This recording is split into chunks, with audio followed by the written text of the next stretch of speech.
In the heart of Windsor Castle, where centuries of royal secrets whisper through stone corridors, a single moment changed everything. When an intruder breached the most secure palace in the world and walked straight into the Queen's private chambers, the monarchy faced its darkest hour. The impossible had happened. Someone had shattered the illusion of royal invincibility. In the aftermath of this unprecedented security failure, one man would be chosen to protect Princess Catherine, not just from physical threats, but from the psychological wounds that such violations leave behind. This is the untold story of Marcus Thompson, a decorated military veteran whose own battle scars would prove to be exactly what the royal family needed in their moment of greatest vulnerability. What followed was not just a story of protection, but of healing, trust, and the unexpected bond that forms between a guardian and those he swears to protect. Sometimes the most important battles are fought not with weapons but with understanding, patience, and the quiet courage to stand watch while others sleep peacefully. Marcus Thompson had seen death before, but he had never seen fear like this in the eyes of royalty. Standing in the oak-paneled briefing room deep within Windsor Castle, he watched as Commander James Harrison outlined the security breach that had shaken the very foundations of the British monarchy. The morning light filtered through tall windows, casting long shadows across the polished mahogany table, where classified photographs were spread like evidence of a crime that should have been impossible. At 03:47 hours on the 15th, Commander Harrison began, his voice carrying the weight of institutional failure. An individual bypassed 4 layers of security and gained access to the private residential quarters. The photograph showed broken fence links, disabled security cameras, and most disturbing of all, muddy footprints leading directly to the royal family's most private spaces. Marcus studied each image with the methodical attention that had kept him alive through 3 tours in Afghanistan. The breach wasn't random, it was calculated, planned, and executed with a precision that suggested inside knowledge. Someone had mapped every blind spot, timed every patrol rotation, and exploited weaknesses that should never have existed in the first place. The intruder was apprehended in the corridor outside the Princess of Wales's private study, Harrison continued, and Marcus noticed how the man's hands trembled slightly as he placed another photograph on the table. He was found with detailed floor plans, personal schedules, and what our analysts believe to be surveillance notes dating back several months. The room fell silent except for the steady tick of an antique clock on the mantelpiece. Marcus felt the familiar tightening in his chest that came before dangerous missions, that heightened awareness that separated the living from the dead in combat zones. But this wasn't Afghanistan, and the enemy wasn't wearing a uniform or carrying obvious weapons. This was something far more insidious, a threat that had infiltrated the very heart of British society. "Sergeant Thompson," Harrison addressed him directly, "your service record speaks for itself. 3 combat tours, 2 commendations for valor, and most importantly for our purposes, specialized training in close protection and psychological threat assessment." The commander leaned forward, his gray eyes serious. "But this assignment is unlike anything you've encountered before." Marcus nodded, understanding the weight of what was being asked. He had protected high-value targets in war zones, had stood between bullets and the people who depended on him for their lives. But protecting a member of the royal family meant protecting not just a person, but an institution, a symbol, and the psychological well-being of a nation that needed to believe their monarchs were safe. The princess was not physically harmed, Harrison explained, but the psychological impact has been significant. She's requested minimal security presence, which puts us in a difficult position. We need someone who can provide maximum protection while maintaining the appearance of normalcy. Someone who can blend into the background while remaining constantly vigilant. The assignment briefing continued for another hour, covering everything from daily routines to potential threat assessments. Marcus learned that Princess Catherine had been struggling with sleep since the incident, that she had become hyper-vigilant about sounds in the corridors, and that she had requested that her children's security details be doubled without their knowledge. The breach hadn't just violated her physical space, it had shattered her sense of safety in the one place that should have been absolutely secure. As the meeting concluded, Marcus was given access to files that detailed not just the security protocols, but the personal information that would help him understand the person he was sworn to protect. Catherine was described as fiercely protective of her family's privacy, dedicated to her charitable work, and determined to maintain as normal a life as possible for her children despite their royal status. The psychological profile painted a picture of someone who valued authenticity over formality, who preferred practical solutions to ceremonial gestures.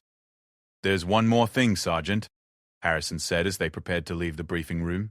The princess specifically requested that her new protection officer be someone who understands what it's like to have their sense of safety violated. Your military record indicates you've experienced combat-related trauma. She believes this shared experience might help establish the trust necessary for effective protection. Marcus understood. Combat veterans recognize something in each other. A particular kind of awareness, a way of processing threat and safety that civilians often couldn't comprehend. If Princess Catherine had requested someone who understood psychological as well as physical vulnerability, then she was dealing with more than just fear. She was dealing with the kind of hypervigilance and emotional exhaustion that came from having your most basic assumptions about safety destroyed. The following morning, Marcus arrived at Kensington Palace for his first day of duty. The contrast between the public grandeur of the palace's facade and the private lived-in warmth of the family quarters struck him immediately. Children's artwork decorated hallway walls alongside priceless paintings, and the sound of laughter echoed from rooms where homework was being completed and normal family life continued despite the extraordinary circumstances. His first encounter with Princess Catherine came in her private office, a room filled with natural light and photographs of her children. She was reviewing documents related to her patronage work when he knocked and entered, and he was struck immediately by how the photographs in her file hadn't captured the intelligence in her eyes or the careful way she assessed him before speaking. "Sergeant Thompson," she said, rising from her desk with a smile that didn't quite reach her eyes. "Thank you for accepting this assignment. I imagine it's quite different from your previous duties." "Your Royal Highness," Marcus replied, executing a precise but not overly formal bow. He had been briefed on protocol, but something in her manner suggested she preferred practical efficiency over ceremonial correctness. "I'm honored to serve in this capacity." She gestured for him to sit in one of the comfortable chairs arranged near the windows. "I want to be direct with you, Sergeant, because I believe honesty will serve us both better than polite pretense. The security breach has left me feeling unsettled. Not just about the physical threat, but about the realization that someone had been watching, planning, learning our routines without our knowledge." Marcus nodded, recognizing the particular kind of violation she was describing. "In military terms, Your Highness, we would call that having your operational security compromised. It's not just about the moment of danger, but about realizing that your movements and habits have been studied and catalogued by someone with hostile intent." "Exactly," she said, and for the first time since he'd entered the room, her smile seemed genuine. "The traditional security briefing focused on protocols and procedures, but what I need is someone who understands that the psychological impact of such a breach can be as significant as any physical threat." They spent the next hour discussing not just security procedures, but the practical realities of maintaining royal duties while managing the heightened awareness that followed a security breach. Marcus learned that Catherine had been pushing herself to maintain her normal schedule of public appearances and charitable work, but that the effort was taking a significant toll. She admitted to checking and rechecking locks, to being startled by normal household sounds, to lying awake at night replaying the knowledge that someone had walked through corridors she considered safe. "I don't want to be a prisoner in my own home," she said, looking out the window at the palace gardens where her children played under the watchful eyes of their protection officers. "But I also can't pretend that everything is normal when I know it isn't." Marcus understood the balance she was trying to strike. Military personnel often faced similar challenges when returning from combat zones, the need to function normally while managing a heightened threat assessment that made complete normalcy impossible. The key was finding a sustainable middle ground between reasonable caution and paralyzing fear. "Your Highness," he said carefully, "in my experience, the most effective security comes from building routines that incorporate safety measures without making those measures the focus of daily life. It's about creating new patterns that feel natural rather than imposed." Over the following days, Marcus began to understand the complexity of his role. He wasn't just protecting a public figure. He was helping a mother maintain her sense of safety while ensuring her children didn't inherit her fears. He watched as Catherine worked to appear calm and confident during public appearances, while privately struggling with the hypervigilance that made every unexpected sound or movement a potential threat. The breakthrough came during his second week of duty. Marcus had noticed that Catherine seemed most relaxed during her early morning walks through the palace gardens, but that she had stopped taking these walks alone since the security breach. One morning he suggested that they establish a new routine that would allow her to continue these walks while maintaining appropriate security. "What if we created a morning security sweep that coincided with your preferred walking time?" he suggested. "I could conduct a perimeter check that would appear routine to any observers, but would ensure the gardens are secure before you take your walk." Catherine considered this for a moment. "You mean I could maintain the routine that helps me start my day, but with the knowledge that the area had been properly secured?"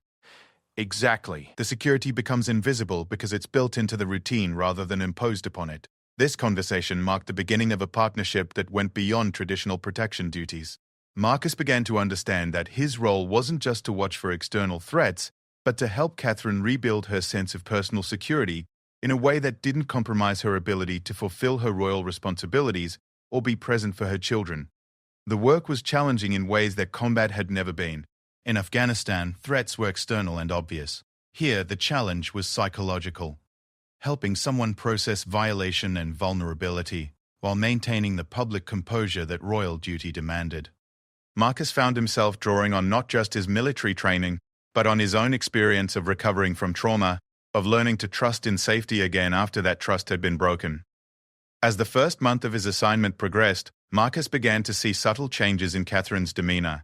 The hypervigilant edge to her movements began to soften.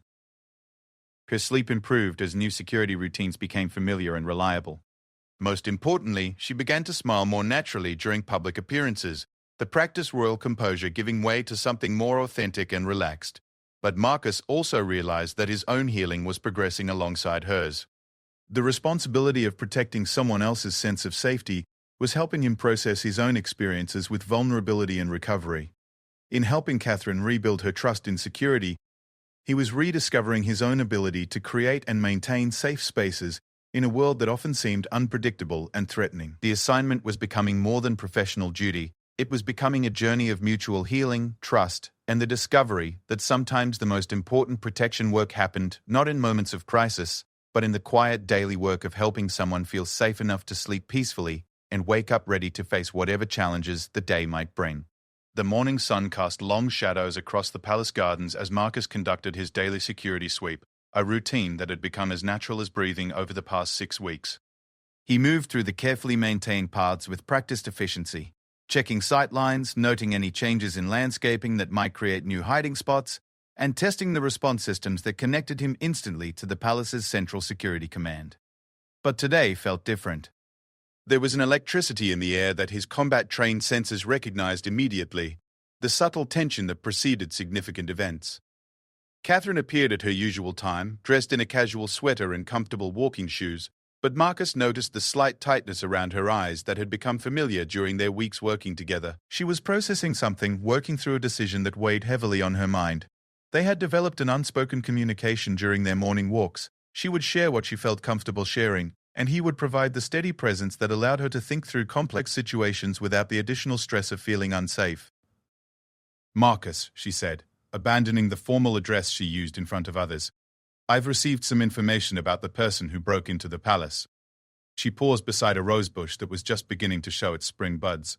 Her hands clasped behind her back in a gesture he had learned meant she was struggling with difficult emotions. "Commander Harrison briefed me yesterday. The individual who breached security wasn't just some random stalker or publicity seeker." Marcus felt his protective instincts sharpen immediately. New information about threats always required careful evaluation, but the tone of Catherine's voice suggested this was particularly troubling news. "What did they discover, Your Highness?" "Please, just Catherine during these walks," she corrected gently. "The formality makes it harder to think clearly about difficult things." She took a deep breath before continuing. The person had been employed by a private security firm that had consulted on palace security upgrades 3 years ago. He had legitimate access to information about our systems, our routines, our vulnerabilities. He used that information to plan his intrusion over several months. The implications hit Marcus immediately. This wasn't just a security breach, it was a betrayal by someone within the trusted circle of people responsible for royal protection. The violation was deeper and more personal than they had initially realized. Someone who had been paid to keep the royal family safe had instead spent months planning how to violate that safety. "That explains the sophistication of the breach," Marcus said, his military mind automatically analyzing the tactical implications. Someone with inside knowledge would know exactly which systems to avoid, which timing windows to exploit, which routes would be unmonitored. Catherine nodded, but Marcus could see the emotional toll this revelation was taking. "It makes me question everything, Marcus. How do we trust the people who are supposed to protect us when one of those very people chose to violate that trust? How do I know that the security measures we've put in place aren't being observed and catalogued by someone else who might use that information against us?" This was the heart of the psychological challenge Catherine faced. The security breach hadn't just been a random violation. It had been a calculated betrayal by someone who understood exactly how to exploit the systems designed to keep her family safe. It was the difference between a stranger breaking into your home and discovering that someone you trusted had been making copies of your keys and studying your routines. They walked in silence for several minutes while Marcus considered his response. His military training included extensive work with victims of betrayal and violation, but this situation had unique complexities. Catherine wasn't just processing personal trauma. She was dealing with the knowledge that her ability to trust the people responsible for her family's security had been fundamentally compromised. "In Afghanistan," Marcus said finally, "we occasionally discovered that people we thought we could trust had been feeding information to hostile forces." The betrayal always felt worse than direct attacks because it meant our understanding of who was safe and who was dangerous had been completely wrong. "How did you handle it? How did you learn to trust again?" Marcus paused beside a bench they had often used during their walks, considering his words carefully. "We rebuilt trust slowly and systematically.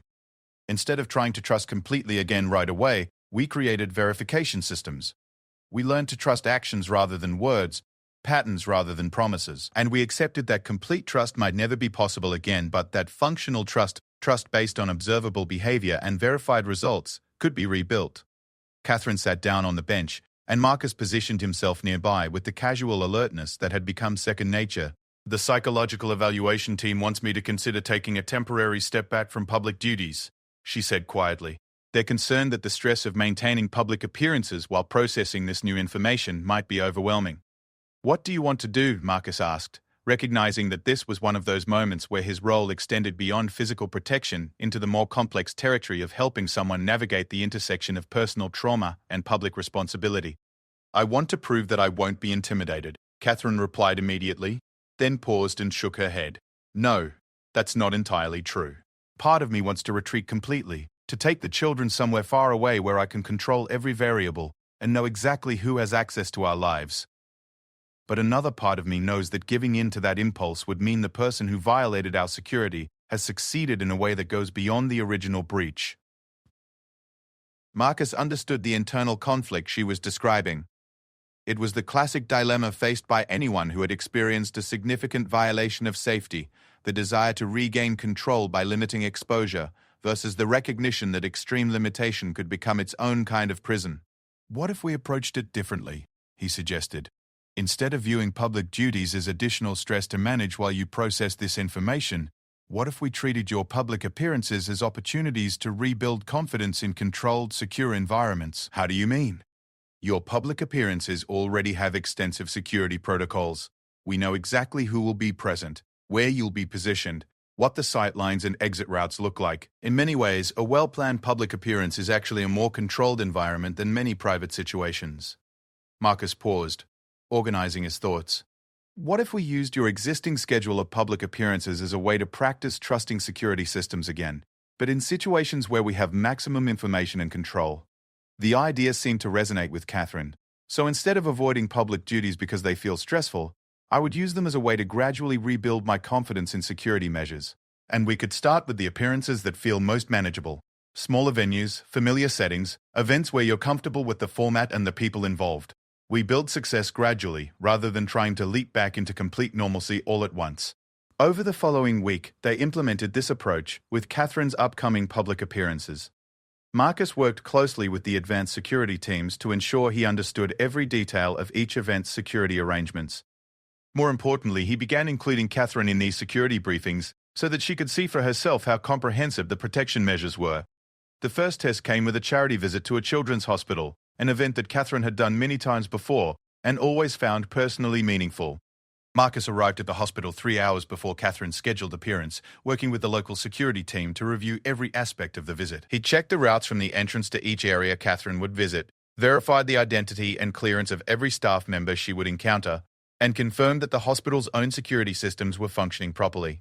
When Catherine arrived, Marcus could see the visible tension in her shoulders as she prepared to step out of the official car and into what felt like an exposed public space. But as they moved through the hospital following the predetermined route, visiting young patients and meeting with medical staff, Marcus watched her confidence gradually return.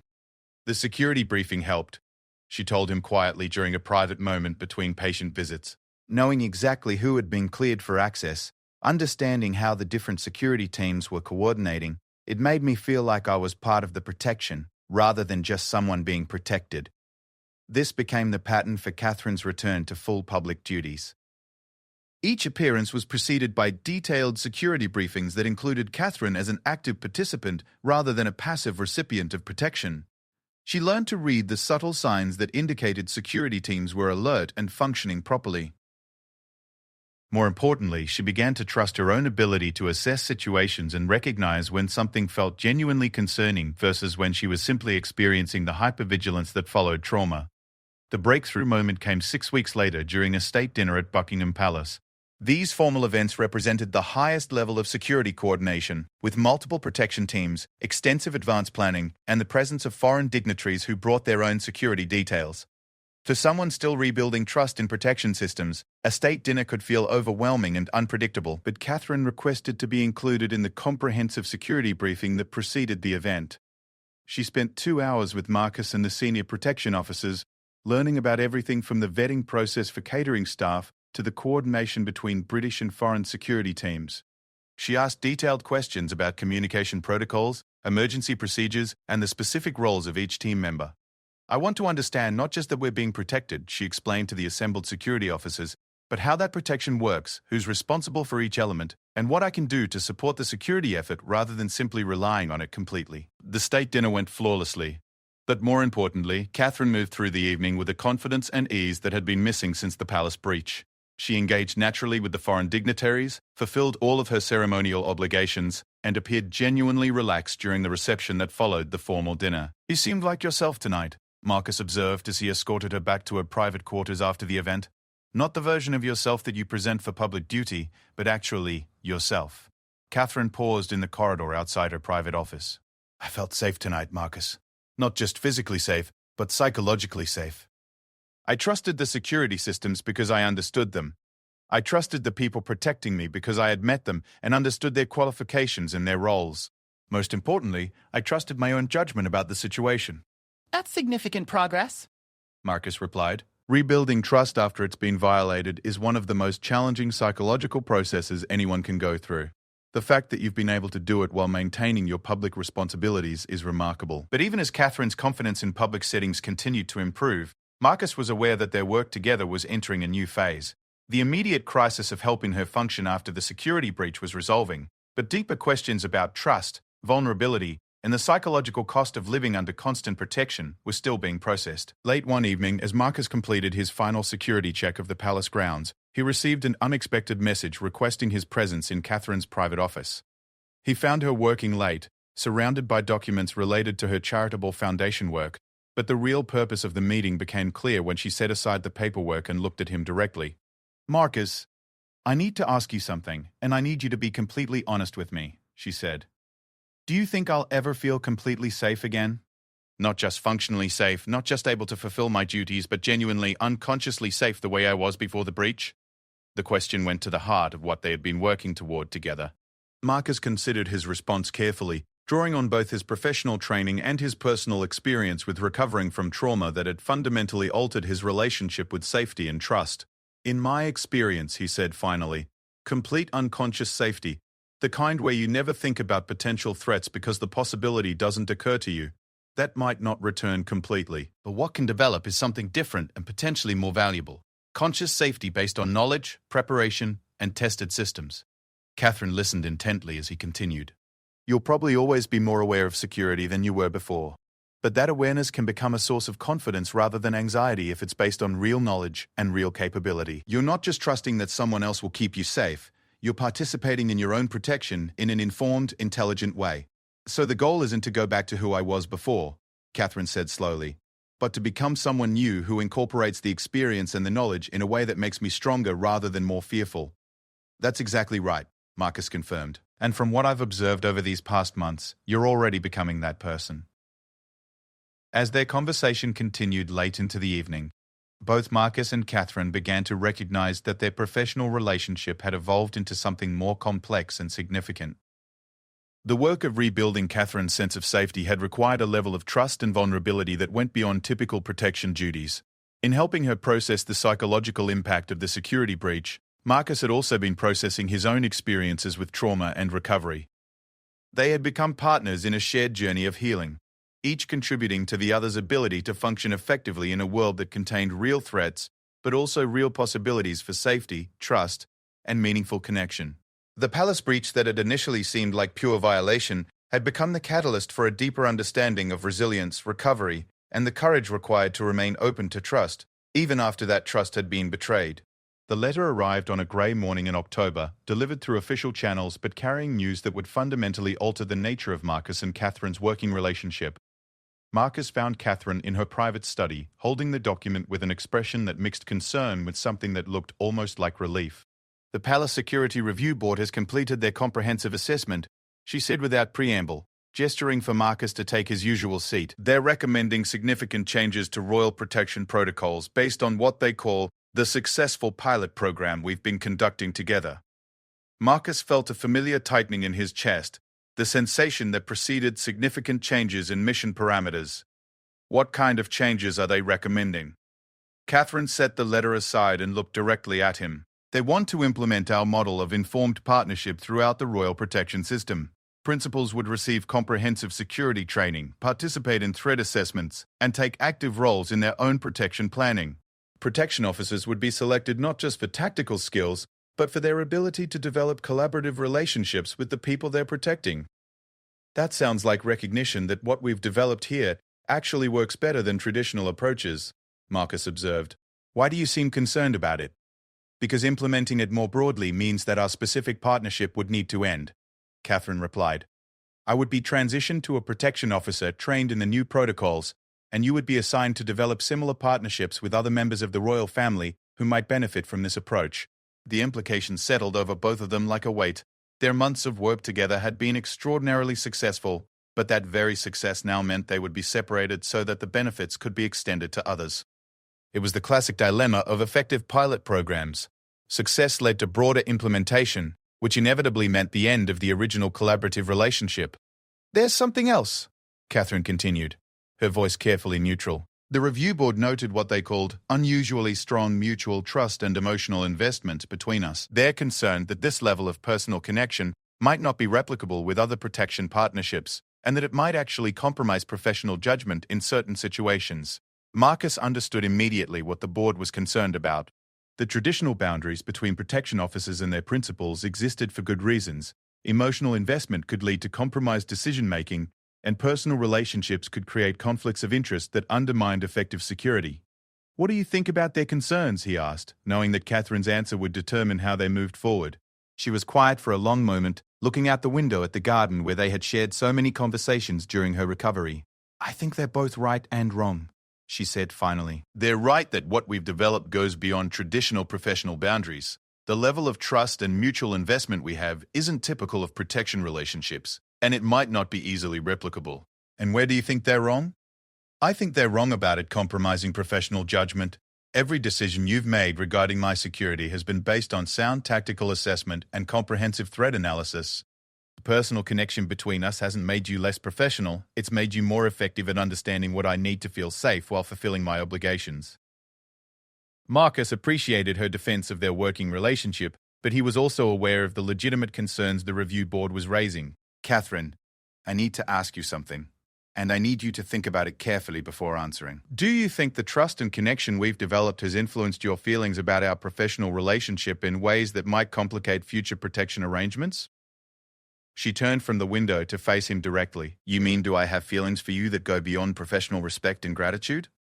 The directness of her question surprised him, but he recognized that their months of honest communication had created a foundation for discussing even complex emotional territory. That's exactly what I mean. Yes, Catherine said simply. "I do have feelings for you that go beyond our professional relationship. The trust we've built, the understanding we've developed, the way you've helped me become stronger, rather than just keeping me safe. Those things have created personal feelings that I never expected and never planned for."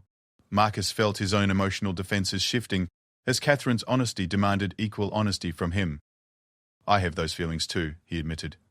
"This assignment has been unlike anything in my military career, not just professionally but personally.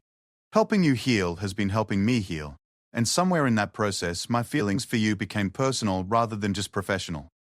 They sat in silence for several minutes, the weight of their mutual admission settling between them. They had acknowledged something that had been developing for months, but had never been directly addressed. Their professional partnership had evolved into something that included genuine personal caring and attraction. So the review board's concerns aren't unfounded, Catherine said eventually. We have developed the kind of personal connection that traditional protection protocols are designed to prevent. The question, Marcus replied, is whether that personal connection has made us more effective or less effective at achieving our primary goals: your safety, your ability to fulfill royal obligations, and your psychological well-being. By every measurable standard, we've been more effective than traditional protection arrangements. I'm safer because I'm more informed and more capable of assessing threats. I'm more effective in my royal role because I have confidence in the security arrangements that support my public appearances. My psychological well-being has improved dramatically because I'm an active participant in my own protection rather than a passive recipient of services provided by others. But the review board is concerned that those results might not be sustainable if personal feelings become the primary factor in the relationship, Marcus observed. And they might be right. What happens if personal feelings start influencing security decisions? What happens if the emotional connection becomes more important than tactical effectiveness? These were the fundamental questions that had to be addressed before they could determine how to respond to the review board's recommendations. Their partnership had been extraordinarily successful, but it had also evolved in directions that challenged traditional professional boundaries in ways that might or might not be sustainable long-term. Marcus, Catherine said, I want to propose something, and I want you to consider it seriously before responding. What if we requested permission to continue our current arrangement while simultaneously participating in the development of training protocols for the new system? We could help develop guidelines for how personal trust and professional effectiveness can coexist without compromising security. The proposal was intriguing but also risky. It would require convincing the review board that their personal connection enhanced rather than compromised their professional effectiveness, and that their experience could be used to develop better training for other protection partnerships without expecting those partnerships to replicate their specific emotional dynamic. It would mean extensive scrutiny of our relationship, Marcus warned. Every decision, every interaction, every assessment would be evaluated to determine whether personal feelings were influencing professional judgment. I'm willing to accept that scrutiny if it means we can continue working together while contributing to improved protection protocols for others, Catherine replied, but only if you're equally willing to have our relationship examined that closely. Marcus considered the implications carefully. Accepting Catherine's proposal would mean acknowledging that their partnership had evolved beyond traditional professional boundaries while arguing that this evolution had enhanced rather than compromised their effectiveness. It would require defending their relationship against criticism while also helping to develop protocols that could benefit other protection partnerships. There's something else we need to consider, he said. If we continue working together long-term, how do we manage the personal feelings we've acknowledged? Do we maintain professional boundaries and ignore the emotional connection? Do we explore the personal relationship while trying to maintain professional effectiveness? Or do we try to find some middle ground that honors both dimensions? Catherine was quiet for a long time, and Marcus could see her working through the complex implications of their situation. I don't know, she said finally. I've never been in a situation where professional necessity and personal feelings intersected like this. In my royal role, personal relationships are always secondary to duty and obligation. But our professional relationship has been built on honesty and trust that go beyond typical professional interactions. In military contexts, Marcus replied, personal relationships between personnel in the same unit are generally prohibited because they can compromise decision-making and unit effectiveness. But our situation is different because we're not part of a larger unit where personal relationships could create conflicts with other team members. They spent the remainder of the afternoon discussing the various options available to them. They could accept the review board's recommendation and transition to new protection arrangements, preserving their professional achievements while ending their personal partnership. They could request to continue their current arrangement while maintaining strict professional boundaries and ignoring their personal feelings. Or they could propose the middle path Catherine had suggested, continuing their professional partnership while participating in protocol development and accepting extensive scrutiny of their relationship. Each option carried significant risks and benefits. Ending their partnership would preserve the professional gains they had achieved while avoiding the complications that personal feelings might introduce. Maintaining the partnership while ignoring personal feelings might prove psychologically unsustainable. Acknowledging both the professional and personal dimensions of their relationship while trying to manage both effectively would be unprecedented and potentially problematic. As evening approached, Catherine asked Marcus to join her for dinner in her private dining room, abandoning the formal protocols that typically governed interactions between royals and their staff. It was a symbolic acknowledgement that their relationship had already moved beyond traditional professional boundaries, regardless of what decisions they made about the future.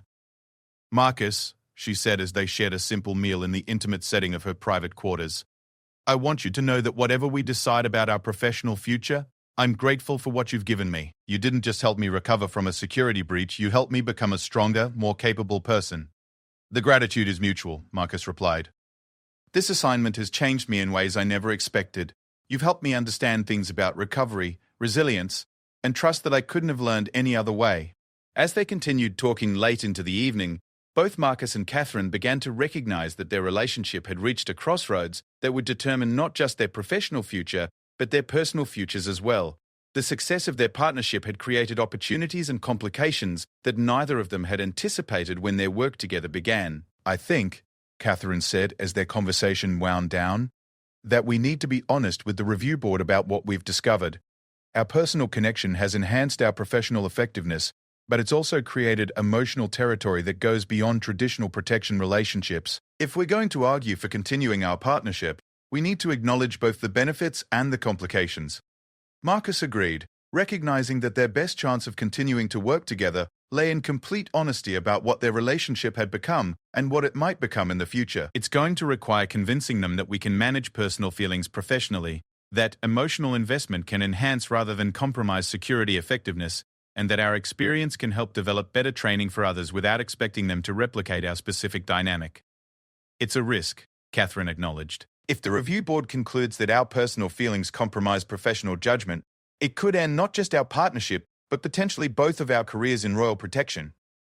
But if we can demonstrate that personal trust and professional effectiveness can coexist successfully," Marcus replied, "we might be able to contribute to a fundamental improvement in how royal protection services operate."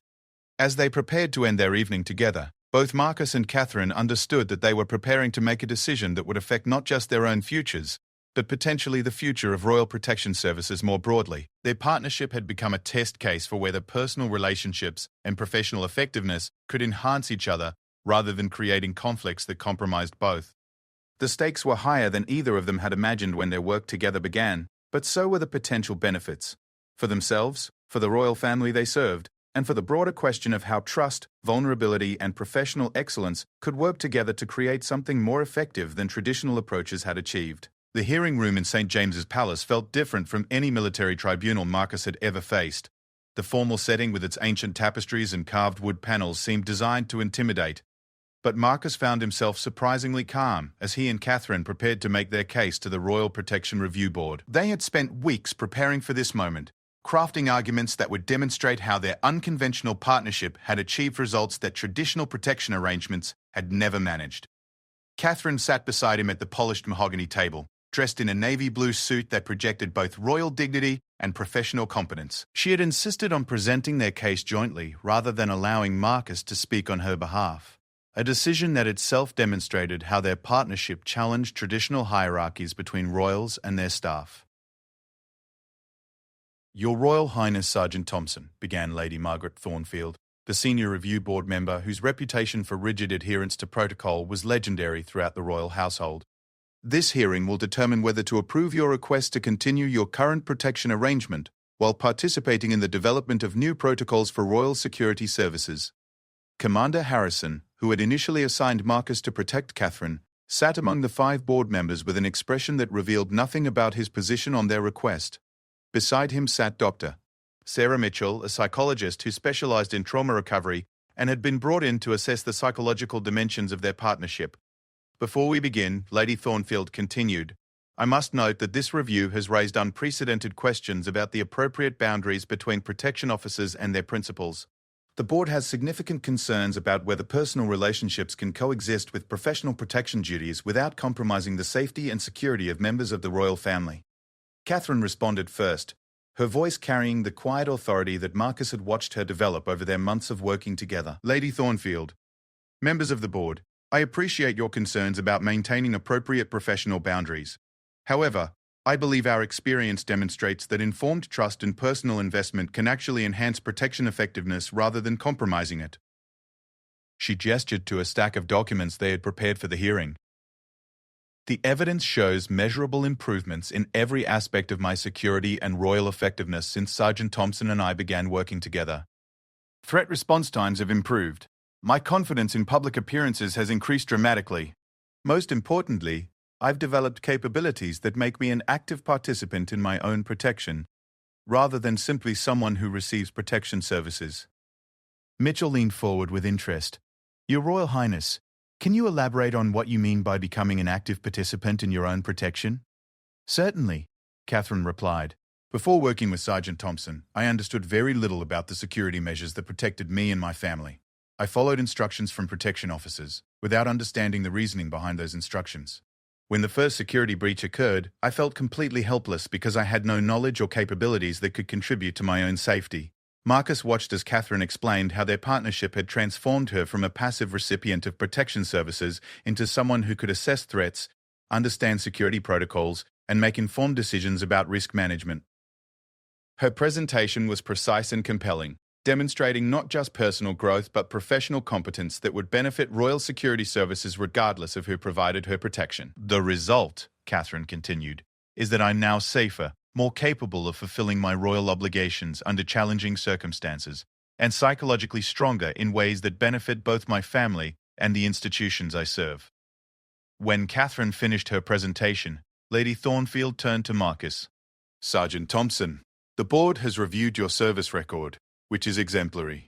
However, we're concerned that your emotional investment in the princess's well-being might compromise your ability to make objective security assessments. How do you respond to that concern? Marcus had anticipated this question and had prepared carefully for his response. Lady Thornfield, I understand the theoretical basis for that concern, but I believe our practical results demonstrate that emotional investment has actually enhanced my professional effectiveness rather than compromising it. He pulled out his own documentation, including detailed logs of every security assessment and decision he had made during his time protecting Catherine. Every security decision I've made has been based on comprehensive threat analysis and established protocols. My emotional investment in the princess's well-being has motivated me to be more thorough in my assessments, more creative in developing solutions, and more attentive to both physical and psychological security needs. Commander Harrison spoke for the first time during the hearing. Sergeant Thompson, are you arguing that personal feelings make protection officers more effective? No, sir, Marcus replied carefully. I'm arguing that in this specific case, the personal trust and investment that developed between the princess and me created a collaborative relationship that achieved better results than traditional protection arrangements. I'm not suggesting this model would work for everyone, but I am suggesting it's been extraordinarily effective for us. Mitchell had been taking notes throughout their presentations. If I may, she said, I'd like to address the psychological dimensions of what you've described. Your Royal Highness, when you experienced the initial security breach, you suffered what we would clinically describe as a violation of your fundamental sense of safety. Traditional approaches to helping people recover from such violations typically focus on reassurance and protection. That's correct, Catherine confirmed. The initial response was to increase security around me while trying to help me feel better about the situation. But feeling better isn't the same as being better. An increased security that I didn't understand actually made me feel more vulnerable rather than more secure. What Sergeant Thompson provided instead, Dr. Troy, Mitchell continued, was what we call empowerment-based recovery. Rather than trying to make you feel safe, he helped you develop actual capabilities that made you functionally safer and gave you agency in your own protection. Exactly, Marcus replied. The princess didn't need reassurance. She needed knowledge, skills, and the confidence that comes from understanding how security systems work and how she could contribute to their effectiveness. Lady Thornfield looked skeptical. But surely, Sergeant Thompson, your feelings for the princess influenced your approach. You've admitted to personal emotions that go beyond professional duty. Marcus felt Catherine tense beside him, and he recognized this as the crucial moment in their hearing. Yes, Lady Thornfield, I do have personal feelings for the princess that go beyond professional duty, but I would argue that those feelings motivated me to provide better protection, not compromised protection. How so? Dr. Mitchell asked. Because my personal investment in her well-being meant I couldn't be satisfied with protection measures that made her feel safe without actually making her safer, Marcus explained. Traditional protection focuses on preventing bad things from happening to people. But personal investment meant I needed to help her become someone who could prevent bad things from happening to herself. Catherine picked up the thread of his argument. The personal connection between us created a partnership where both of us were invested in achieving the same goals: my safety, my effectiveness, my psychological well-being. Traditional protection relationships often involve conflicts between what protection officers think is necessary and what principals want to do. Our personal trust eliminated those conflicts because we were working together rather than working around each other. The board members exchanged glances, and Marcus could see that their arguments were being seriously considered despite the unconventional nature of their relationship. Lady Thornfield consulted her notes before speaking again. Let me ask you both directly. Are you arguing that romantic feelings between protection officers and their principals can enhance security effectiveness? Catherine and Marcus looked at each other, recognizing that this question went to the heart of what made their relationship both effective and problematic. Catherine answered first. We're arguing that mutual trust, respect, and personal investment can enhance security effectiveness when they're managed professionally and when both parties remain focused on achieving shared goals. Whether you call those feelings romantic or simply deep professional partnership may be less important than whether they contribute to or detract from effective protection. What we're not arguing, Marcus added, is that all protection relationships should develop personal dimensions, or that personal feelings automatically improve professional effectiveness. We're arguing that in our specific case, the trust and emotional connection we developed enhanced rather than compromised our ability to achieve our professional objectives. Commander Harrison leaned back in his chair, considering their responses. So you're proposing that the board approve a protection arrangement that includes acknowledged personal feelings between the protection officer and the principal. We're proposing that the board approve a protection arrangement that has demonstrably achieved superior results, Catherine replied. The personal dimensions of our relationship are secondary to the professional effectiveness we've achieved together. Dr. Mitchell made several notes before asking her next question. Your Royal Highness, what would happen if your personal relationship with Sergeant Thompson ended badly? Could you continue to work together professionally if the personal connection became a source of conflict rather than collaboration? Dr. Mitchell, that's a risk that exists in any relationship where personal and professional elements intersect. But Marcus and I have spent months learning to communicate honestly about difficult situations, to separate personal feelings from professional judgments, and to prioritize shared goals over individual preferences. I believe we've developed the skills to manage personal conflicts professionally if they arose. And Sergeant Thompson, Lady Thornfield asked, could you maintain professional objectivity about the princess's security if your personal relationship became problematic? Marcus had wrestled with this question extensively during their preparation for the hearing. Lady Thornfield, I believe the personal investment I have in the princess's well-being would actually make me more objective about her security, not less. My primary concern will always be her safety and effectiveness, regardless of the status of our personal relationship. The hearing continued for another 2 hours, with board members asking detailed questions about specific security incidents, decision-making processes, and the measurable outcomes of their partnership.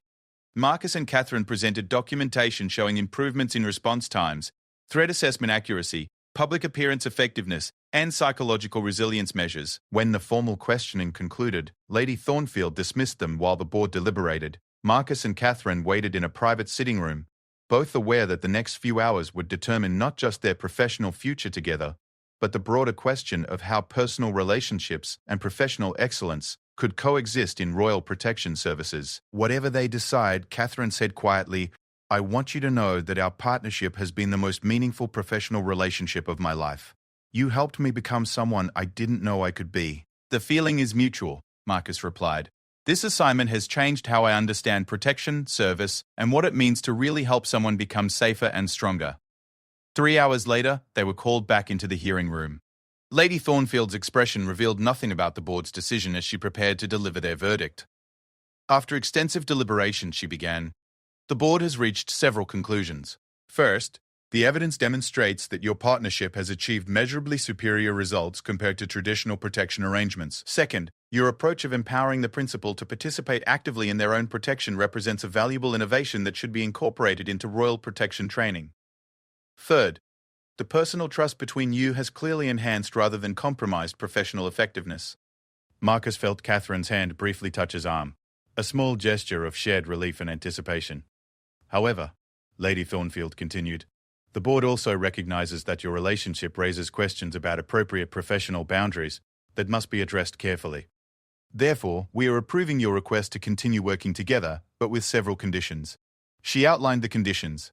Regular psychological evaluations to ensure their personal relationship remained professionally constructive, participation in developing training protocols for other protection partnerships, and ongoing assessment of their effectiveness by independent reviewers. Most importantly, Lady Thornfield concluded, you will be expected to demonstrate that personal relationships and professional excellence can coexist successfully, not just for yourselves, but as a model that could benefit Royal Protection Services more broadly. As they left the hearing room together, Marcus and Catherine understood that they had been given an extraordinary opportunity. Their partnership would continue, but it would also serve as a test case for whether traditional boundaries between protection officers and their principals needed to be reconsidered in light of what personal trust and professional collaboration could achieve together. 6 months later, Marcus stood in the palace gardens conducting his morning security sweep, a routine that had become as natural as breathing over their 18 months of working together. Catherine appeared at her usual time, but today she carried news that would mark another transition in their evolving partnership. The training program has been approved, she said, referring to the comprehensive protocol development work they had been conducting alongside their regular protection duties. 3 other members of the royal family have requested protection arrangements based on our model, and the first class of officers trained in collaborative protection methods will begin their assignments next month. Their partnership had succeeded not just in achieving superior protection results, but in contributing to a fundamental evolution in how Royal Protection Services operated. The success had created new opportunities and new challenges, but it had also validated their belief that personal trust and professional excellence could enhance each other when managed skillfully and ethically. There's something else, Catherine said, and Marcus noticed a particular quality in her voice that had become familiar when she had personal rather than professional news to share.